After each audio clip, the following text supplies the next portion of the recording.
Welcome back to What You Missed, a video game news show where I discuss articles that occurred within days to a week ago that you may have missed that are important to the video game industry and possibly to you. So it was very recently that a new emulator has come out. Well, maybe it's been out there for a hot minute, but this emulator is the PS3, and it's, quote, the world's first open source PS3 emulator. Now, the footage in the background is just basically a few games of them showing running on the emulator, and the specs that it runs at, I believe, is a Core i5 and a GTX 970. And a 970 is fairly powerful, but this hardware is from around 2015, late 2016, early, where that would be the era that this hardware was kind of in its prime. And so now we have it 2 years later and it's still running on this stuff. And this is spectacularly amazing if you think about it, because it was so many people defending Sony not emulating the PlayStation 3, not having backwards compatibility with the PlayStation 3, or even supporting the PS2 or PS1, where the Xbox and Microsoft's division have been supporting the original Xbox, the Xbox 360 on the Xbox One, and they have gone on to record saying that yes, the Xbox One X will also support backwards compatibility with the original Xbox One as well as the 360. It will support the discs backwards compatibility also. And a lot of people came out and said, well, it would just be way too difficult for the Sony PlayStation 4 to emulate because it's a cell processor and this, that, and the other. Okay, right, gotcha. But check out this emulator running here, and I know it's not an equal comparison.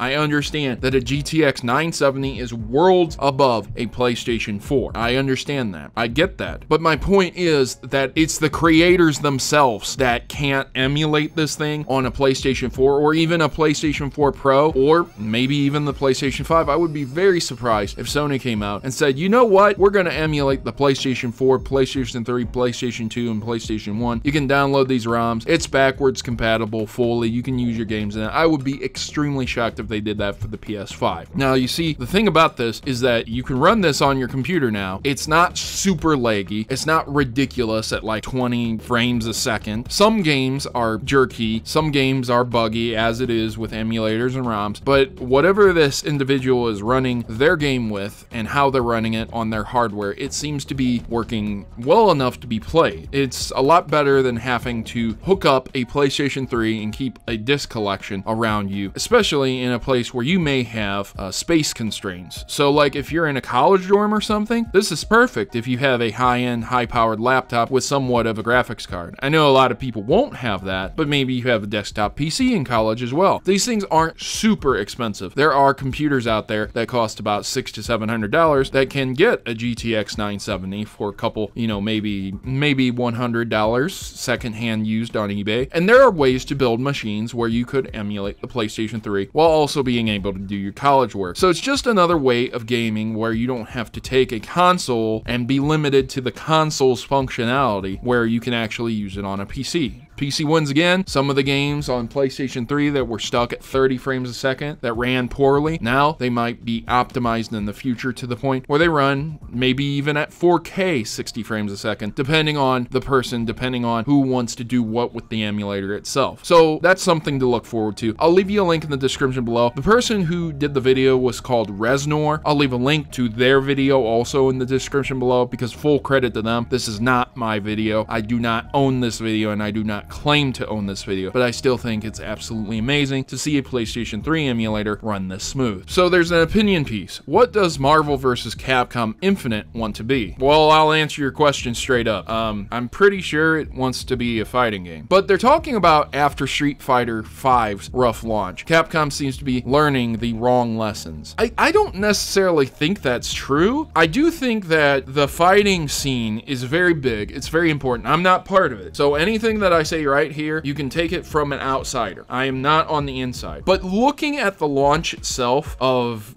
Street Fighter V, my God, that was a train wreck. If you're launching a game and you're going to tell your consumers, hey, the game's not exactly complete, but you can buy it right now, you're confusing the casual fan base. Yes, you might have the hardcore fighting game fans who say, this game's amazing, I'm A-okay with playing just the online fighting portion, not a big deal, thanks for giving it to me early. But you're going to have a casual fan base who who's generally speaking going to be confused and wondering why this game isn't complete. You have people who have bought in the past Street Fighter 2, 3, 4, and it was just a game on a disc and they insert it into their consoles and they play it, and that's it. And they play it for an extended period of time, pick it up every now and again, and that's the end of it. They're not hardcore fighting fans. So of course that launch really killed it for them, and it killed the Street Fighter V series. And a lot of people thought Capcom was going way downhill. Now I think Capcom's doing the right decisions by releasing these games and continuing these games. Let's just hope they don't have some disc lock content this time like they did with the last ones and the last games that they've been doing.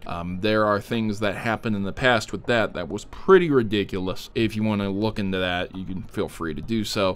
This opinion piece basically is discussing what this game is supposed to be, what it's going to end up being. Is this really going to end up being a big PR nightmare again? Is this really going to be someone playing this game and just ripping it to shreds on YouTube, just talking all kinds of crap to this game? I think it's a unique premise and idea, because I remember as a kid seeing the first Capcom vs. Marvel in an arcade, playing it and just being at awe that I can play with Ryu versus Mega Man versus an X-Man, and just thinking, wow man, this is super cool. And now I'm very happy to see that there's a new updated version coming out on this gen of consoles, and probably ported to the next gen if we're going to be honest, and I can't wait to get my hands on it. I don't care what it's looking to be. I don't care if it's trying to break into the esports scene more than Street Fighter V or any of the Nintendo Switch variants like ARMS or Pokken Tournament or Tekken. I don't care what it's doing there. All I care about is if it's a comparable fighting game, personally. Now again, I appeal to the casual fighting base because that's me. I am not a hardcore fighting enthusiast. I'm not even good at those games. I don't have the time to get good. I'm sorry. If I practiced, I'm quite sure I would be able to compete at some type of level. I'm not saying I would be the best or even remotely close to the best, but I just don't have the time to dedicate to it, so I understand that that is why I'm not good at it right now. I'm not a natural, that's just how it is, and I'm okay with that. But I think a lot of people who are looking at this from a casual fan base point, that would be probably 90% of the people who are going to buy this game. They're just casual players who like fighting games. They're probably going to look at this game and say, well, it's a fighting game, so I'm going to get it because I can play as Wolverine, or I can play as Mega Man, or I can play as Ryu or Akuma, or all these cool characters, and I can fight with them, and that's just fine for me. That's all I care about. So I'm not sure what they're asking here. I'm not sure if this opinion piece and how they go into this article talking about Capcom's crap show with Street Fighter V and how they don't want it to become like Street Fighter V. I'm not sure what they're really talking about, other than the fact that they're hoping it's not going to launch just like Street Fighter V did, in pieces, segregated out chunks, problems, and a rough launch. Other than that, I think it'll launch just fine if they keep it as a holistic game instead of breaking up into those pieces. So into my final story, we have Five Nights at Freddy's 6 canceled.